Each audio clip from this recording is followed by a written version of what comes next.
Ndugu yangu, lengo la Mungu kukujibu maombi, kukuinua, kukuponya, lengo lake sio wewe uende mbali na yeye, bali lengo la Mungu kufanya hayo yote ni wewe uwe karibu na yeye. Hilo ndo lengo la Mungu. Ndio maana ukisoma neno la Mungu katika kile kitabu cha Luka sura ya 18 mstari wa 1 hadi wa 8, ukisoma hapo kwa makini unamwona Yesu anasema hivi: Mungu yupo tayari kuwajibu maombi, yupo tayari kuwapa haki yenu. Lakini je, mwana wa Adamu atakapokuja duniani ataikuta imani?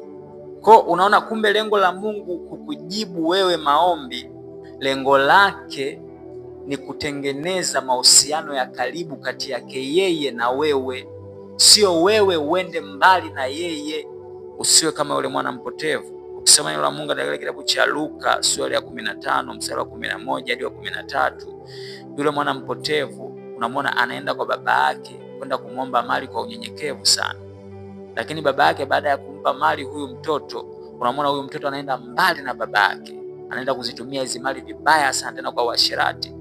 Sasa hii ndo tabia ya watu wengi sana. Watu wengi wanapokuwa na mahitaji, wanapokuwa na matatizo, wanaenda mbele za Mungu kwa unyenyekevu sana. Unaona watu ni watii mbele za Mungu, lakini Mungu anapojibu maombi yao, unaona watu wanaenda mbali na Mungu.